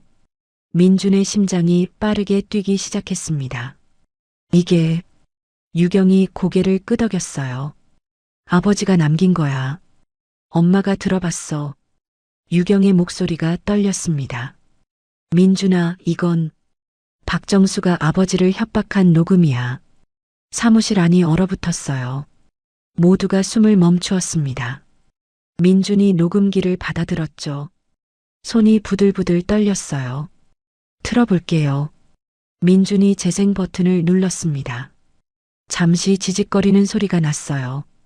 그리고 두 남자의 목소리가 흘러나왔죠. 스승님, 다시 한번 생각해 보세요. 젊은 남자의 목소리였습니다. 박정수였어요.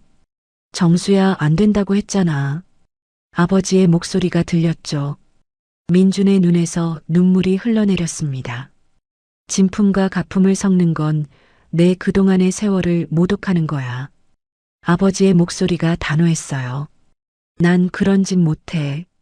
박정수의 목소리가 날카로워졌습니다. 스승님은 너무 고지식하세요. 세상이 어떻게 돌아가는지 모르세요. 아버지가 대답했어요. 정수야, 너 왜 이러는 거야? 내가 5년 동안 뭘 가르쳤는데. 박정수의 목소리가 폭발했습니다. 당신의 그 빌어먹을 낡은 장인 정신 때문에요. 녹음 속 박정수의 목소리는 광기에 차 있었어요. 난 더 이상 못 기다려요. 돈이 필요하다고요. 스승님이 협조 안 하면 다른 방법을 쓸 수밖에 없어요. 아버지의 목소리가 떨렸습니다. 정수야, 그게 무슨 소리야? 날 협박하는 거야? 박정수가 비웃었어요. 협박이라고요? 아니요, 경고예요. 스승님 가족이 다치는 걸 원치 않으시잖아요. 아버지의 목소리가 분노로 떨렸습니다. 내가 감히 내 가족을 건드리겠다고? 박정수가 차갑게 말했어요. 스승님이 선택하세요. 협조하든지 아니면. 녹음이 끊어졌습니다. 사무실 안이 무거운 침묵에 휩싸였어요.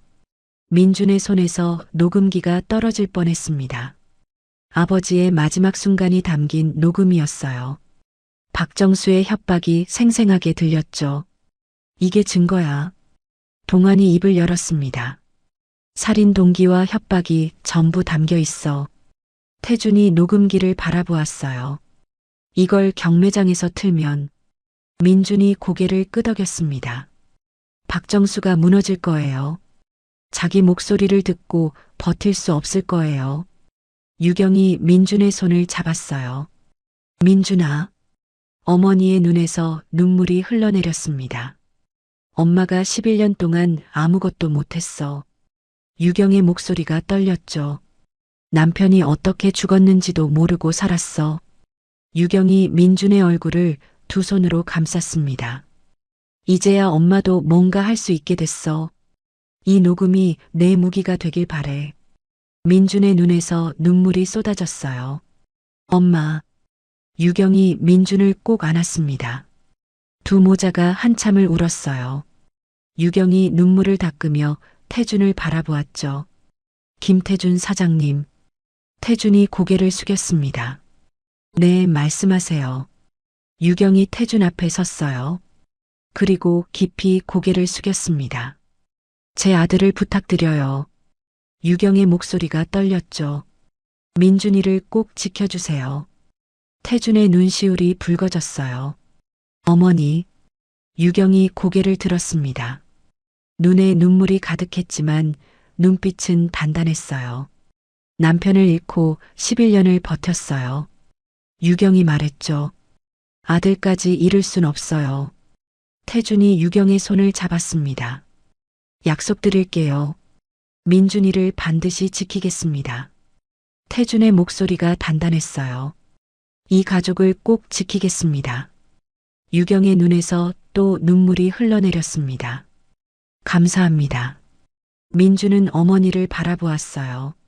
11년 동안 혼자 모든 걸 감당해온 어머니였죠. 청소부로 일하며 아들을 키워온 어머니였습니다. 그런 어머니가 이제 아들을 위해 싸우고 있었어요. 수동적인 피해자가 아니었죠. 능동적인 조력자로 변한 거였습니다. 민준의 가슴이 뜨거워졌어요. 엄마 고마워요. 유경이 민준의 머리를 쓰다듬었습니다. 내가 고맙지. 엄마 아들이어서 고마워. 동환이 녹음기를 들었어요. 이 녹음을 복사해둬야 해.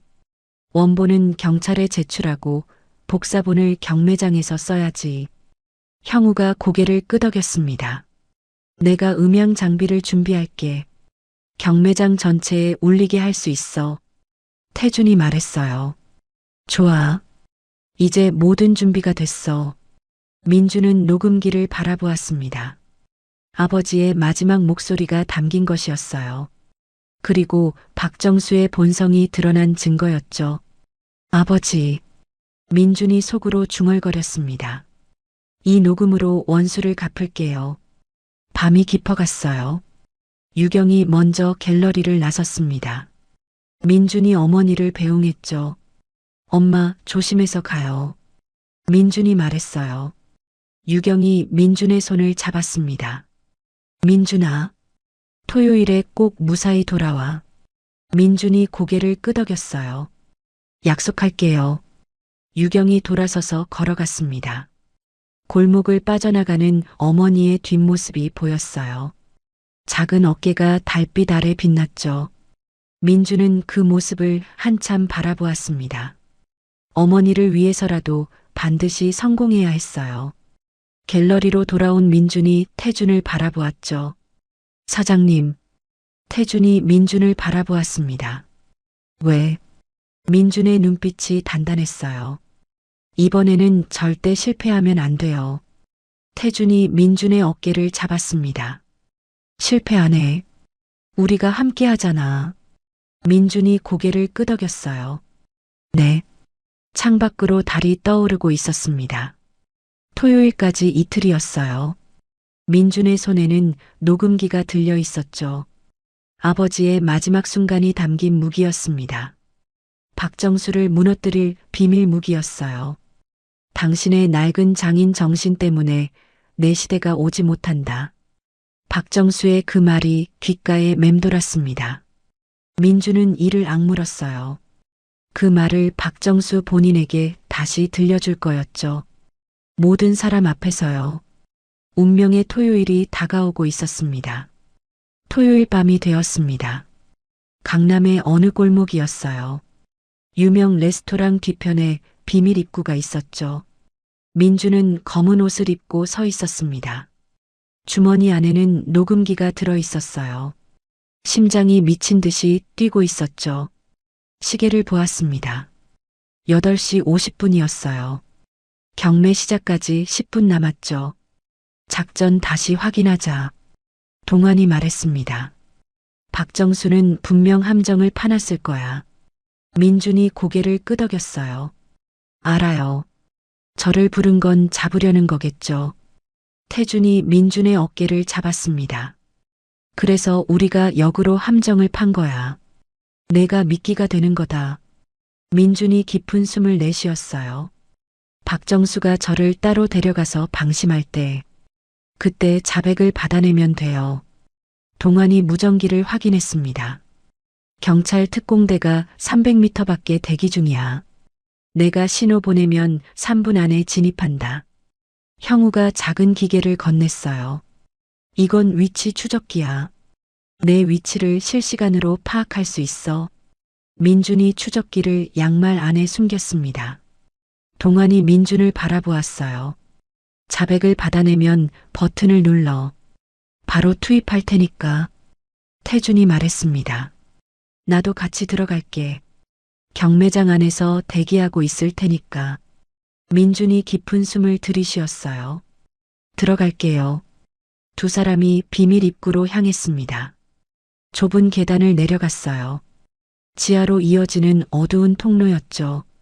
통로 끝에 철문이 있었습니다. 경비원 4명이 지키고 있었어요. 평소보다 훨씬 많았죠. 태준이 먼저 초대장을 건넸습니다. 김태준입니다. 경비원이 확인하고 고개를 끄덕였어요. 들어가세요. 민준이 다가가자 경비원이 막아섰습니다. 넌 누구야? 민준이 말했어요. 강민준이요. 박정수 사장님이 부르셨어요. 경비원들이 서로 눈짓을 주고받았습니다. 한 명이 무전기로 연락했어요. 사장님, 그 애가 왔습니다. 잠시 후 경비원이 고개를 끄덕였습니다. 따라와. 경비원 2명이 민준의 양팔을 잡았어요. 경매장이 아니라 다른 방향으로 끌고 갔습니다. 태준이 민준을 바라보았어요. 민준이 살짝 고개를 끄덕였습니다. 작전대로였죠. 태준은 경매장 안으로 들어갔어요. 민준은 경비원들에게 끌려 복도를 지나갔습니다. 어두운 복도 끝에 철문이 있었어요. 경비원이 문을 열었습니다. 창고 같은 방이었어요. 콘크리트 벽에 형광등 하나가 켜져 있었죠. 의자가 하나 덩그러니 놓여 있었습니다. 그리고 그 앞에 박정수가 서 있었어요. 왔구나. 박정수가 천천히 다가왔습니다. 입꼬리가 올라가 있었어요. 순순히 걸어 들어오다니. 박정수의 눈이 차갑게 빛났죠. 스승님, 아들은 역시 아버지를 닮았어. 경비원들이 민준을 의자에 앉혔습니다. 손을 뒤로 묶으려 했어요. 묶지 마. 박정수가 손을 저었습니다. 어차피 못 도망가. 경비원들이 문 앞에 섰어요. 박정수가 민준 앞에 섰습니다. 여긴 방음이 완벽해. 박정수가 말했어요. 내가 뭘 해도 밖에선 아무도 몰라. 민준의 심장이 쿵쾅거렸습니다. 하지만 침착하려고 애썼어요. 박정수가 민준의 턱을 잡았습니다. 내가 뭘 알아냈는지 다 알아. 장영우도 구했고 경매 장소도 알아냈지. 박정수의 눈이 가늘어졌어요. 하지만 여기까지야. 내 아버지처럼 조용히 사라지게 해줄게. 민준이 박정수를 똑바로 바라보았습니다. 왜 아버지를 죽였어요? 박정수의 눈썹이 올라갔어요. 뭐? 왜 아버지를 죽였냐고요? 민준의 목소리가 떨렸습니다. 아버지가 당신을 얼마나 아꼈는데. 박정수가 코웃음을 쳤어요. 아꼈다고? 날 이용한 거지. 박정수의 얼굴이 일그러졌습니다. 5년 동안 뼈 빠지게 일했어. 그런데 뭘 얻었는데? 박정수가 민준에게 다가갔어요. 내 아버지는 날 막았어. 내가 크게 될 수 있었는데. 박정수의 목소리가 높아졌습니다. 당신의 낡은 장인 정신 때문에 내 시대가 오지 못한다. 그렇게 말했더니 뭐라고 했는지 알아? 박정수가 이를 갈았어요. 도자기는 거짓을 담아서는 안 된다. 그 고리타분한 소리를 또 했어. 민준의 눈에서 눈물이 흘러내렸습니다. 아버지의 말이었어요. 박정수가 민준의 눈물을 보고 비웃었습니다. 울어? 내 아버지도 죽기 전에 울었어. 박정수가 민준의 귀에 대고 속삭였어요. 그래, 내가 죽였어. 내 아버지를 내가 죽였어. 교통사고로 위장했지. 민준의 심장이 터질 것 같았습니다. 자백이었어요. 드디어 자백을 받아냈죠. 주머니 안에서 녹음기가 돌아가고 있었습니다. 이 모든 게 녹음되고 있었어요. 박정수가 웃었습니다. 어차피 넌 여기서 못 나가. 지금 밖에선 경매가 한창이야. 30억짜리 내 작품이 팔리고 있지. 박정수가 민준의 머리카락을 잡았어요. 경매가 끝나면 널 처리할 거야. 내 아버지 곁으로 보내줄게. 민준이 고개를 들었습니다. 눈물 젖은 눈으로 박정수를 바라보았어요. 근데요. 민준의 목소리가 낮게 가라앉았죠. 박정수의 표정이 굳어졌습니다. 뭐? 민준이 주머니에서 녹음기를 꺼냈어요. 이거요.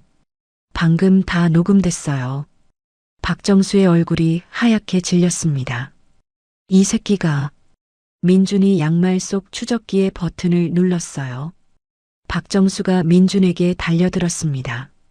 당장 내놔. 민준이 녹음기를 꽉 쥐고 버텼어요. 박정수의 손이 민준의 목을 잡았습니다. 죽여버릴 거야. 박정수의 눈이 광기로 번들거렸어요. 경비원들이 달려들었습니다.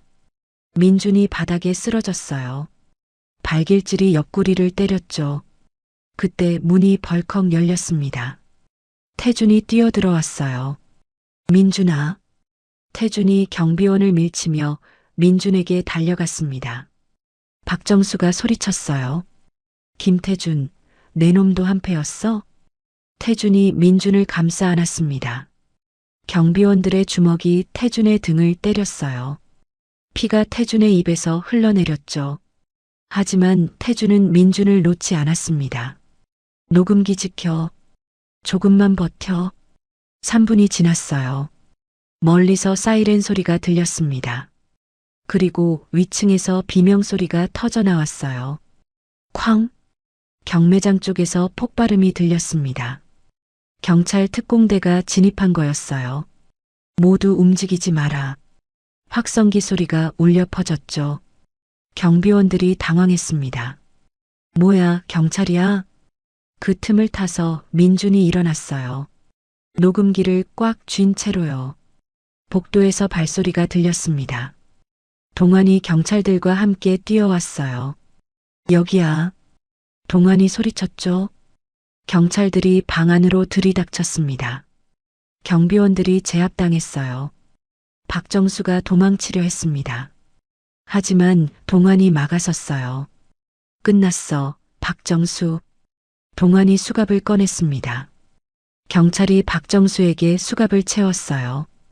박정수, 살인 및 사기 혐의로 체포한다. 박정수가 발버둥 쳤습니다. 이럴 수가. 어린 놈한테 당하다니. 경찰이 박정수를 끌고 나갔어요. 경매장 쪽에서 소란이 들렸습니다. 가짜였어? 사기당한 거야? 경매에 참여했던 사람들이 웅성거리고 있었어요. 가짜 다랑아리가 압수되는 중이었죠. 박정수가 민준을 노려보았습니다. 눈에 광기가 서려 있었어요. 내 아버지의 그 낡은 장인 정신 있잖아. 박정수의 목소리가 저주처럼 울렸죠. 그게 결국 너도 망칠 거야. 평생 가난하게 살다 죽을 거다. 민준이 박정수를 똑바로 바라보았습니다. 눈물이 볼을 타고 흘러내렸어요. 아버지의 장인 정신이요. 민준의 목소리가 떨렸죠. 그건 축복이죠. 당신은 그걸 몰라서 이렇게 된 거예요. 경찰이 박정수를 끌고 갔어요. 박정수가 발버둥 치며 소리쳤습니다. 하지만 점점 멀어져 갔죠. 민준이 주저앉았어요. 온몸에서 힘이 빠져나갔습니다. 끝났어. 민준이 중얼거렸죠. 아버지, 끝났어요. 태준이 다가왔어요. 입가에 피가 묻어 있었습니다. 잘했어. 태준이 웃었죠. 정말 잘했어. 민준은 태준의 품에서 울었습니다. 14살 소년이 한참을 울었어요. 밖으로 나오자 새벽빛이 밝아오고 있었습니다. 경찰차들이 줄지어 서 있었어요. 박정수와 부하들이 끌려가고 있었죠. 민준은 하늘을 올려다보았습니다. 붉은 노을이 퍼지고 있었어요. 아버지. 민준이 속삭였죠. 드디어 해냈어요.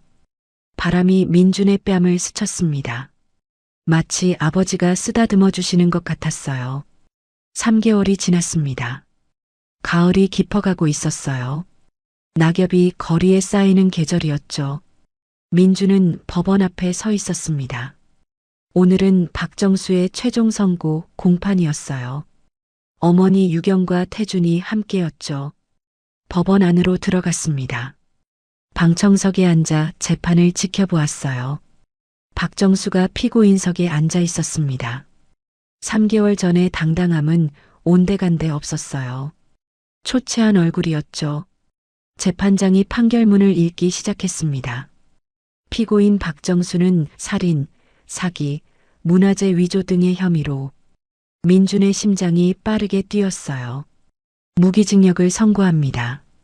민준의 눈에서 눈물이 흘러내렸습니다. 끝났어요. 정말로 끝난 거였죠. 박정수가 끌려나가면서 민준을 노려보았습니다. 하지만 민준은 피하지 않았어요. 똑바로 바라보았죠.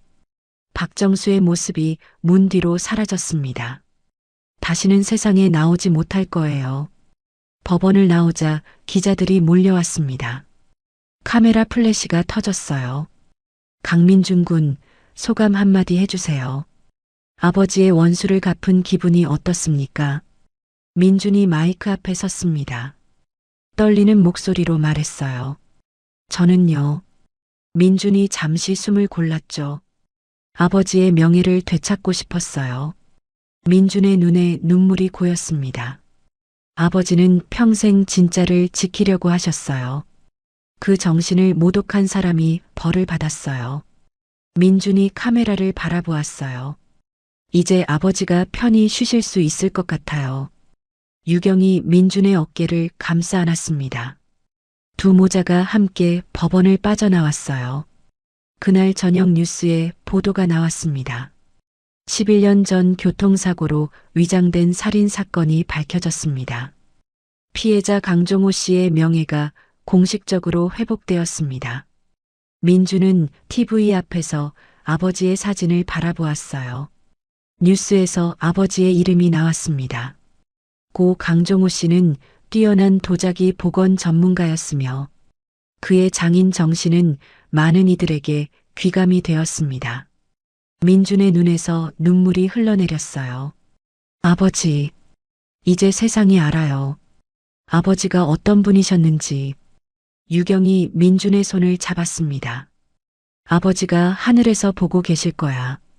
우리 민준이 자랑스러워 하실 거야. 일주일 후였습니다. 민준은 갤러리에 있었어요. 태준이 민준과 유경을 불렀죠. 태준의 얼굴에 아직 멍자국이 남아 있었습니다. 경매장에서 맞은 상처였어요. 하지만 표정은 밝았죠.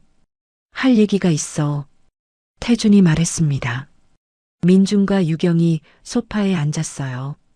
태준이 맞은편에 앉았습니다. 유경 씨. 태준이 유경을 바라보았어요. 청소일 그만두시죠. 유경의 눈이 커졌습니다. 네. 태준이 웃었어요. 갤러리 매니저로 일해주세요. 정식 직원으로요. 유경이 말문이 막혔습니다. 저는 배운 게 없는데요. 태준이 고개를 저었어요. 유경 씨는 충분히 자격이 있어요. 11년 동안 혼자 아들을 키우셨잖아요. 그 강인함이면 뭐든 할 수 있어요.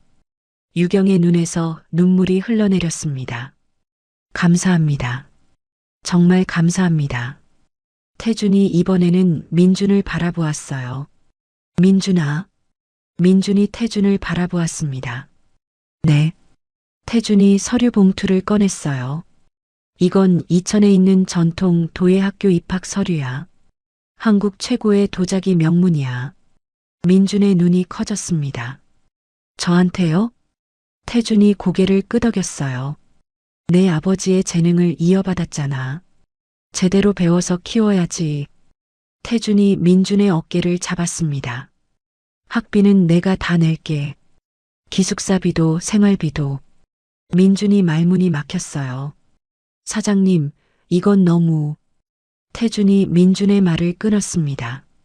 너 때문에 내 50억을 찾았어. 이 정도는 아무것도 아니야. 태준의 눈이 촉촉해졌어요. 그리고 난 너희 가족한테 빚진 게 있어. 민준이 고개를 갸웃거렸습니다. 빚이요? 태준이 말했어요. 내 아버지가 11년 전에 날 도우려고 했대. 박정수가 내 돈을 횡령한 걸 알려주려고 했대. 태준의 목소리가 떨렸습니다. 그러다가 죽임을 당한 거야. 나 때문에. 민준이 태준의 손을 잡았어요. 사장님 잘못이 아니에요. 아버지는 옳은 일을 하려고 했던 거예요. 태준이 눈물을 훔쳤습니다. 그래서 내가 너희 가족을 지키고 싶어. 종우 형 대신에. 유경이 태준에게 깊이 고개를 숙였어요. 감사합니다. 정말 감사합니다. 한 달 후였습니다. 민준이 이천으로 떠나는 날이었어요. 갤러리 앞에 민준의 짐이 놓여 있었습니다. 유경, 태준, 동안, 형우가 모두 나와 있었죠. 외할머니도 휠체어를 타고 오셨어요. 폐렴에서 완전히 회복하셨습니다. 민준아. 외할머니가 민준의 손을 잡았어요. 건강하게 잘 다녀와. 민준이 외할머니를 안았습니다. 할머니, 걱정 마세요. 방학 때마다 올게요. 민준이 가방에서 무언가를 꺼냈어요. 작은 상자였습니다. 사장님, 민준이 태준에게 상자를 건넸어요. 이거요. 태준이 상자를 열었습니다. 안에 작은 도자기가 들어 있었어요. 손바닥만 한 크기의 다랑알이었죠. 이게 뭐야? 태준이 물었습니다. 민준이 수줍게 웃었어요. 제가 만든 거예요. 아버지가 쓰시던 흙으로 빚었어요. 태준이 도자기를 들어 올렸습니다. 작지만 완벽한 형태였어요. 하얀 빛이 햇살에 반짝였죠. 아버지의 흙이라고? 태준의 목소리가 떨렸습니다. 민준이 고개를 끄덕였어요. 아버지 작업실에 남아있던 흙이에요. 11년 동안 보관되어 있었어요. 민준이 태준을 바라보았습니다. 사장님이 가지고 계세요. 아버지 대신에요. 태준의 눈에서 눈물이 흘러내렸습니다. 도자기를 가슴에 안았어요. 민준아. 태준의 목소리가 떨렸죠. 이건 내 보물이 될 거야. 태준이 도자기를 바라보았습니다. 나의 두 번째 삶을 시작하는 걸작이야. 태준이 민준을 꼭 안았어요. 고마워. 정말 고마워. 민준이 태준의 품에서 울었습니다. 아버지를 잃은 후 처음으로요. 아버지 같은 품을 느꼈어요. 유경이 다가와 두 사람을 함께 안았습니다. 외할머니가 그 모습을 바라보며 웃었어요. 동환이 형우에게 속삭였습니다. 새 가족이 탄생했네. 형우가 고개를 끄덕였어요. 좋은 결말이야. 민준이 차에 올랐습니다. 창문을 열고 손을 흔들었어요. 다녀올게요. 모두 건강하세요. 차가 출발했습니다. 민준은 뒤를 돌아보았어요. 유경이 손을 흔들고 있었습니다. 태준이 옆에서 함께 흔들었죠. 외할머니가 휠체어에서 손을 들어 올렸어요. 민준의 눈에서 눈물이 흘러내렸습니다. 하지만 슬픈 눈물이 아니었어요. 행복한 눈물이었죠. 차가 코너를 돌아 사라졌습니다. 유경이 태준을 바라보았어요. 감사합니다, 사장님. 유경의 눈에서 눈물이 흘러내렸어요. 갤러리 안으로 들어간 태준이 민준의 도자기를 선반 위에 올렸습니다. 가장 잘 보이는 곳이었어요. 작은 다랑아리가 햇살을 받아 빛났습니다. 아버지의 흙으로 아들이 빚은 작품이었죠. 태준이 도자기를 바라보며 중얼거렸어요. 종우 형, 형 아들 내가 잘 보살필게. 약속해. 바람이 불어왔습니다. 커튼이 살랑거렸어요. 마치 누군가 대답하는 것 같았죠. 탐욕은 사라지지만 진심과 가족의 사랑은 영원한 걸작으로 남습니다. 오늘의 이야기 어떠셨나요? 재미있으셨다면 어디에서 함께 해주셨는지 댓글 남겨주시면 감사한 마음 담아 한 분 한 분께 인사드릴게요. 오늘도 건강하시고 복 많이 받는 하루 보내세요. 하늘빛 인생 사연이었습니다.